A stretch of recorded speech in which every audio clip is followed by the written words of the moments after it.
Hello, everybody. It is Tim taking a look at the new releases for the week of April 29th. Might be a short one today. Only have 4 movies to look at the time of recording this. There are certain streaming services that don't have their monthly previews out yet. For example, Screambox, the horror streaming service presented by Bloody Disgusting, or in conjunction with Bloody Disgusting, has not put out their preview for the month, so this may not be complete. But we do have 4 movies to talk about, so let's get into them. First up on April 30th is Witch on VOD. Small town England, 1575. William embarks on a journey to prove the innocence of his wife, Twyla, falsely accused of being a witch, and she will be put to death if found guilty. William must hunt down the real witch to save Twyla from death. Directed by Craig Hind and Mark Zammit. Also written by them, starring Russell Shaw, Ryan Spong, and Sarah Alexandra Marks. This is the directorial debut effort for Hind. Mark Zammit has directed a couple movies. I'm not familiar with his work, though. Sarah Alexandra Marks is Twyla, the witch. She was born in Essex. She was like a trained dancer.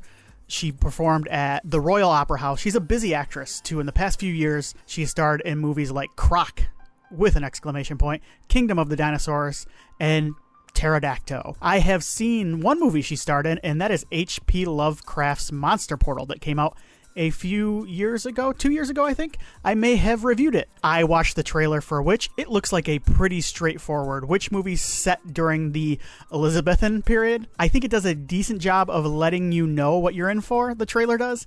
It's out on VOD April 30th. There are no reviews for it as of this recording, so maybe you will want to watch the trailer before giving it a shot. All right, we're moving to May 3rd with Tarot out in theaters. When a group of friends recklessly violates the sacred rule of tarot readings, they unknowingly unleash an unspeakable evil trapped within the cursed cards. One by one, they come face to face with fate and end up in a race against death. This is directed by Spencer Cohen and Anna Hallberg, written by the same two and Nicholas Adams. So Spencer Cohen and Anna Hallberg wrote Expendables 4 together, which I have still not seen. Spencer Cohen did write Moonfall, though, the movie Moonfall, which I have seen, and he is responsible for some all-timer lines like, "We scanned your consciousness, you are part of the moon now." This is being released by Sony under the Screen Gems banner. In recent years, they have made movies like The Pope's Exorcist, Resident Evil, Welcome to Raccoon City, the Don't Breathe movies. This Tarot seems very in line with those movies. When I think of Screen Gems, I think of movies that either work best for me on Stars in the middle of the day or like late at night. This movie was originally called Horoscope, which is an all-time great Eve 6 album. The trailer makes it look like your typical PG-13 jump scare fest. I'm not above that, by the way. Boogeyman is a recent example from last year that I quite enjoyed. No reviews for this one yet. That sounds about right. I don't think this one is going to get great reviews, but hopefully it's a little bit of fun. In limited release in LA and New York is a movie that I'm really looking forward to when I am able to watch it, and that is I Saw the TV Glow on May 3rd. 2 teenagers bond over their love of a supernatural TV show, but it is mysteriously canceled. This is directed by Jane Schoenbrunn, also written by Jane Schoenbrunn. This stars Justice Smith, Bridget Lundy, Panelin Foreman. I've been looking forward to this one for a while. Jane Schoenbrunn directed a very interesting movie a couple years back called We Are All Going to the World's Fair. That was about a teenager who became immersed in an online role-playing horror game, and she documents like the changes that are happening to her. It's a really creepy movie that got under my skin, even if I didn't love it. It's one of those independent horror movies that has come out recently that I think might be a bit too minimalist for its own good, or for at least for my own taste. That movie was a coming-of-age story, and this one seems to be similar. I'm really looking forward to seeing how Schoenbrunn has grown as a filmmaker in between these 2 movies. This movie has been playing festivals, so there are some reviews. It has received very good reviews from critics, 87 on Metacritic, 91% on Rotten Tomatoes.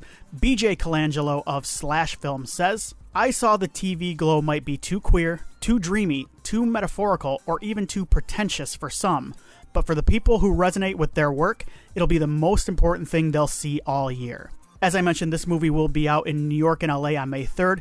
It is going to go wider on May 17th theatrically, so keep an eye out for I Saw the TV Glow. And finally, also in limited theaters on May 3rd is New Life. This movie is about a mysterious woman on the run and a fixer that is assigned to bring her in.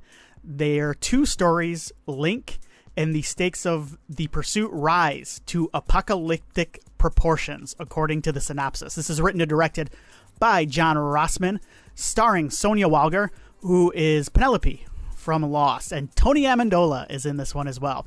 This played Fantasia in 2023 and got some good buzz.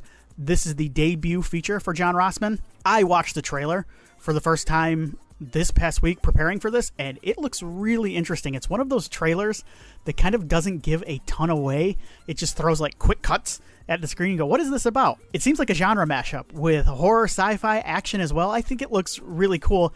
And then I did a little more digging into it, and maybe it might be best to not know what's going on in this movie. And speaking of that, the reviews are very good, and Brian McKnight, not the singer, he writes for The Last Thing I See. He says, the less you know about New Life going in, the better. But it's certainly a twisting, turning, pressure-packed ride worth taking. So there you go.